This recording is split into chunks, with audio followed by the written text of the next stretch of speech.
Hello and welcome back to this video on the Cambridge Chemistry Challenge. Today we're going through the 2011 June paper, which involves some calculations on Avogadro's constant and approximations of the Avogadro's constant using silicon. So this is all question 2 of this paper, and so let's just start in. So question 2 is about the Avogadro project. In January 2011, the results were published of the Avogadro project, which was the most accurate determination ever of the Avogadro constant.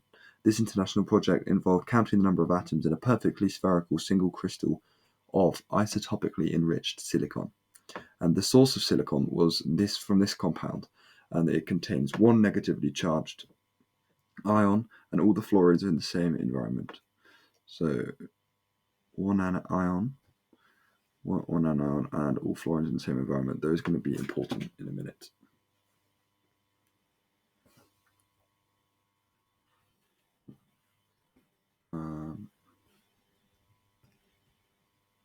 So first question is, what's the oxidation state of silicon in this? Right, this is a bit of an abomination, isn't it?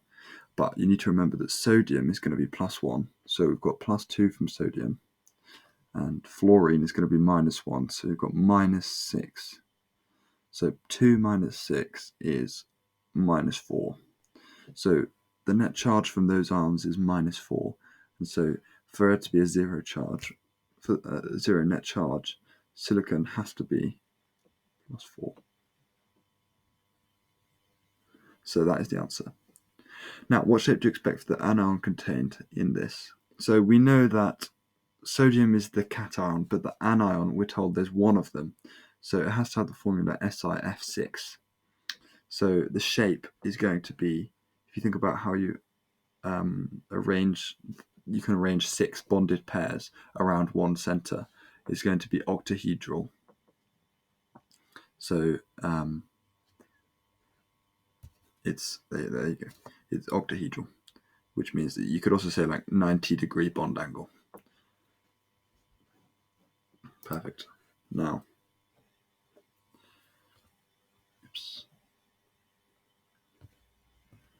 next question. On heating to over 300 degrees C, this compound decomposes to form a white crystalline solid and a colorless gas, and the gas contains silicon. So then we're asked to give the formula of W, which is the solid. So this is, you can probably guess, it's just going to be sodium fluoride, because we're having a gas containing silicon is going. So the silicon is going, and silicon on its own is a solid, so it has to have something else with it to make it a gas. So it's taking some fluorine with it. We're leaving sodium and fluorine together. So that's W. Give the formula for the colorless gas. Well, this has to be, if we have 2 NaFs, then we're left with 4 fluorines for this molecule. So that is the formula of the colorless gas. And now if you think about the equilibrium geometry to arrange 4 bonded pairs around one center, this is going to be tetrahedral. So you'd see that 109.5 or 47 degree bond angle. Although that is what you'd see in a usual tetrahedral molecule, but it might be slightly different for silicon. This silicon compound. Okay, get the equation for the formation of W and X from that. So we have all the important things. We have everything we need to construct the equation now. 6. This is solid, and this is going to that and this. And this is where they would penalize for state symbols, because you get told that it's solid, and gas. So that is everything for that. Let's see next. Keep doing that. Now, we need to give The gas X, which remember the gas X is SiF4, passed through a series of gas centrifuges to enrich it, so it's being purified. After enrichment, it was reacted with calcium hydride, which is, that CaH2, at 180 degrees. This formed a new crystalline solid, Y, and another colourless gas containing silicon, which is different to SiF4. Air must be rigorously excluded. So on exposure to air, this gas spontaneously ignites. So we've got to give the formula for Y and Z. So the formula for Y, so Y is the solid and Z is the gas. Okay. So that's going to be the solid. If you look at what you have, it's the only thing it really can be that's crystalline, and that will be white. And that leaves you with the gas to be SiH4. So it's just the position of the fluorine and the hydrogen is just swapped. That's what has happened. So if we draw an equation for this, it is CaH2 solid goes to, with SiF4 gas, goes to CaF2, like we just said, and you get told SiH4 gas. Perfect. And so to balance this, you need a 2 there and a 2 there. And that's everything. So the formula for, so this is X, no, sorry, this is Y. And this is Z. Perfect.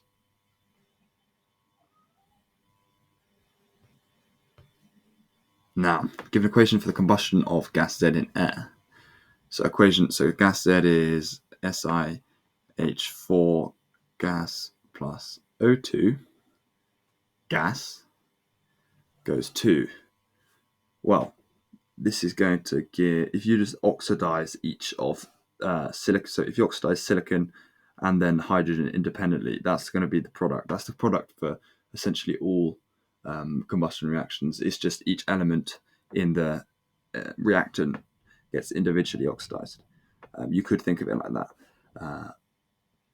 SiO2 gas and then H2O liquid. I mean, we don't know about it.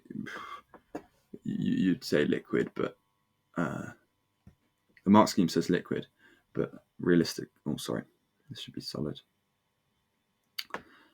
But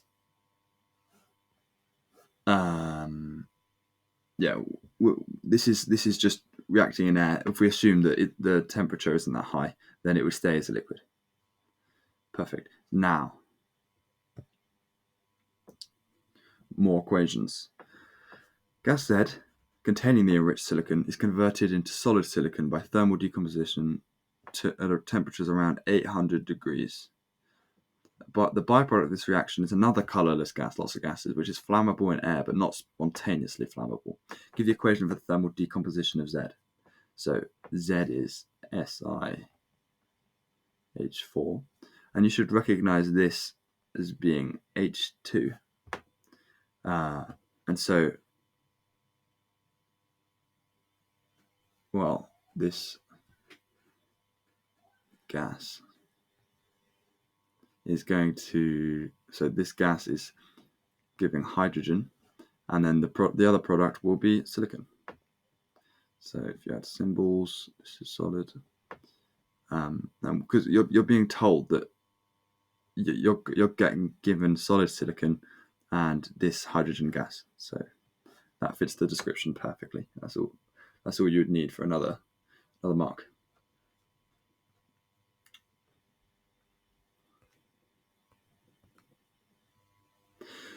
Lots more information here. This is where it gets more mathsy.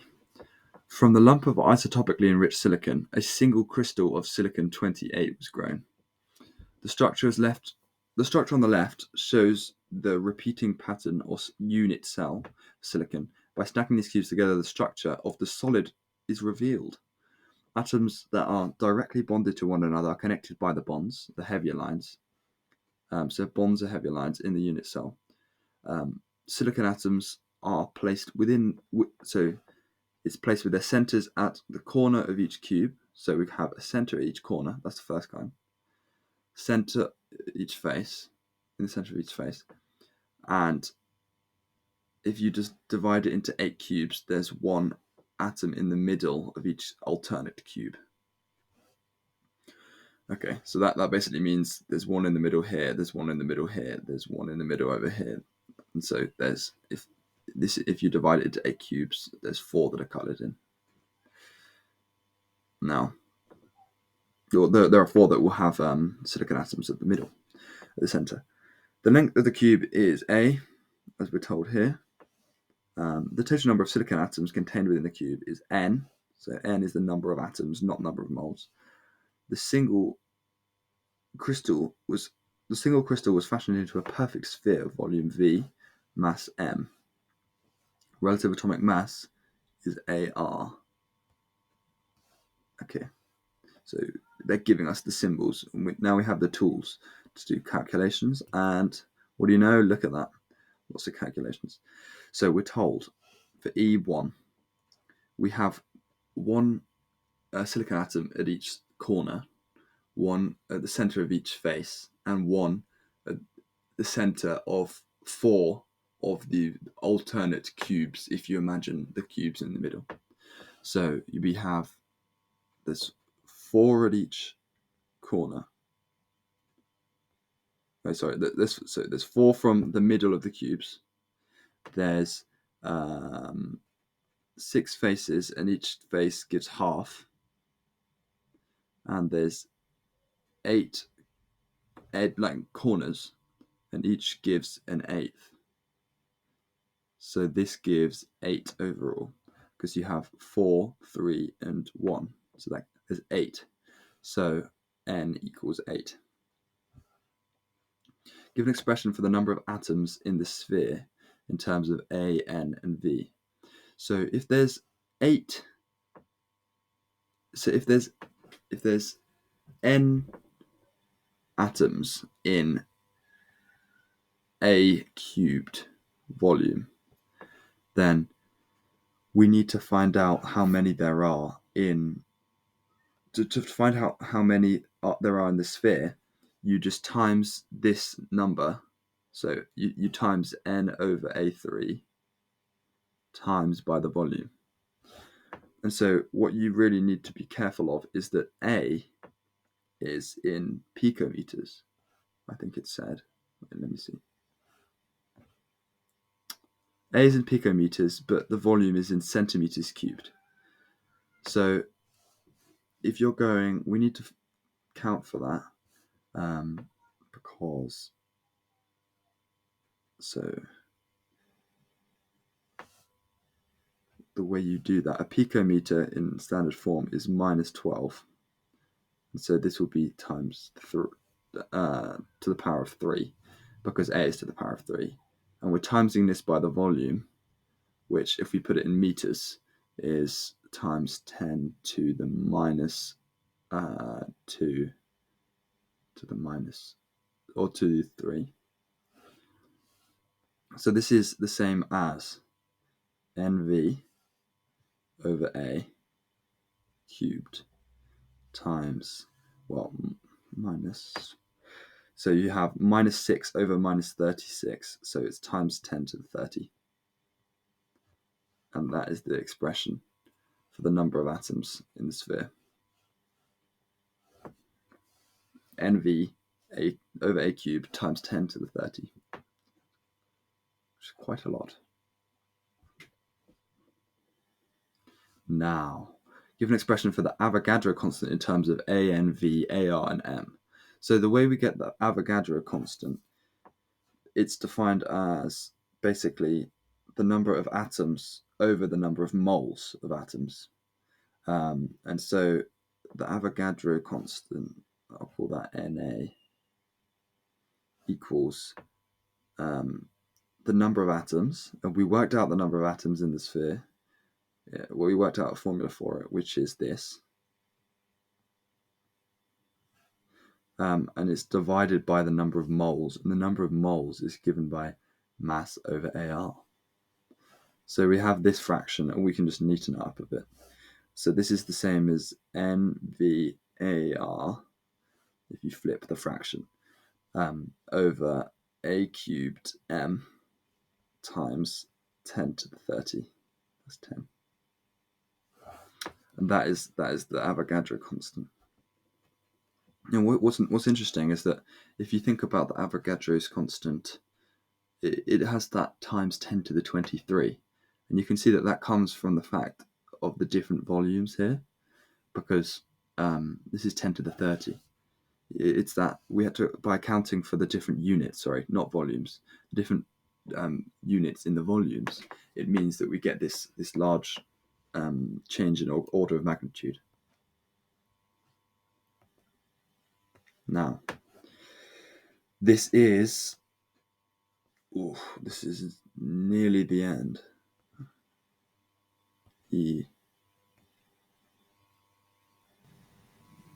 Now the next question, F. By considering the atoms within one of the smaller cubes, or otherwise, derive an expression for the SI-SI bond length in terms of distance A. This looks very daunting, but if we look back to the cube, let me draw it as best I can. I'm gonna go for a blue, actually.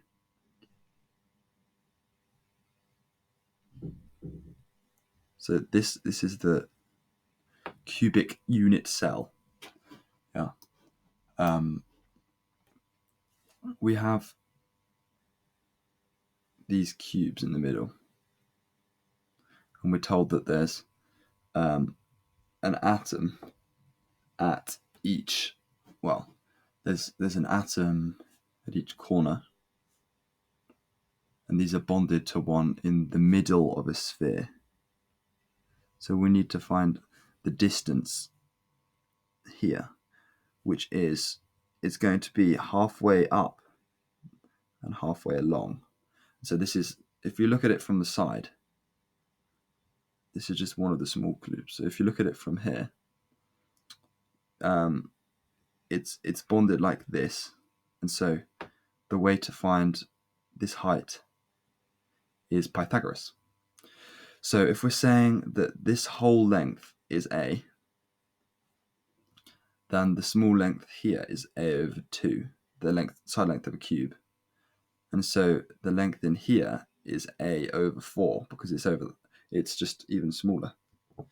And so to work out the length of this line, the bond length, you can work it out just by Pythagoras. Now, we're doing A, we need to consider A over 4 squared plus A over 4 squared plus A over 4 squared. This is the bond length, because to get this length, it's Pythagoras on A over 4 squared plus A over 4 all squared equals this length squared. So this is side view length. And so if you look from the other side, it's actually it has a displacement. It moves along a third axis, not just two. So we do this length all squared times add the other length squared, which gives us the length, this bond length squared. So the bond length is this expression square rooted. Now let's neaten this up. It's the same as 3a squared over 16. If you just add them all up, all square rooted, which equals a quarter a root 3. And that neatened up fairly nicely. So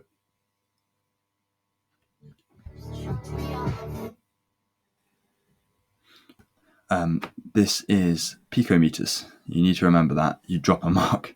You could also just evaluate this and say it's 0.433 APM. Both of those are acceptable. Now, this is where there's lots and lots of writing. So I might have to explain and then just give you the numbers. So the way you get... So if we read this first, in the experiment, silicon was isotopically enriched in silicon at 28. An analysis of the sample showed that the fraction of silicon atoms that were 29 was this, and the fraction that were 30 was this. The remainder is assumed to be this. So straight away, you can find out the fraction that was SI 28.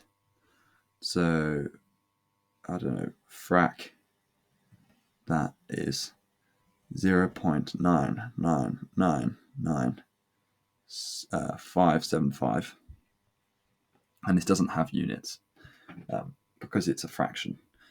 Units would cancel. And so now we have the way you normally determine the relative atomic mass is just the AR is mass. So this is relative isotopic mass times abundance. Now here, abundance is slightly different to usual. Abundance is usually percentage, but here you can give it as a fraction, and you don't need to divide by 100. And so it's the sum of... Oops. Sorry. I've completely messed that one up. It's the sum of the mass times the abundance for each. Now, if you do that and you evaluate it, you get that the AR... I won't show it here because it's going to be so painstaking for you to watch. But this is 27.976973031. That is to the same number of decimal places as up there, which is pretty. It's pretty good. And if you look, it's extremely close to just silicon 28, but it's such high precision. It's such high number of decimal places. It's only this figure that changes. So it's right for six figures. It's just 28, which shows you that's not a surprise because it's such a high fraction of silicon that's in the sample. Now this is I think this is quite a clever question, especially considering this is the first paper ever made by the people running this. You actually calculate Avogadro constant. And so we found earlier in the question that the Avogadro's constant is given by NVAR over A cubed times the mass times 10 to the 30. And you just need to plug this in. So this is 8. You get told that this is 1000.087559 grams. So that's okay. This is 543 picometers. This is, well, we calculated this. And then the volume is up here. And so you have all the values, and you need to remember this factor here. And if you put them all in, you get this nice result, which should look fairly familiar. 6.02214096. 1, 2, 3, 4, 5, 6, 7, 8, 9. Yeah, that's 9 significant figures times 10 to the 23. And that is the Avogadro constant to 9 significant figures. A lot more than you would need for an A-level exam. So I hope that's been useful, and I hope to see you soon. Goodbye.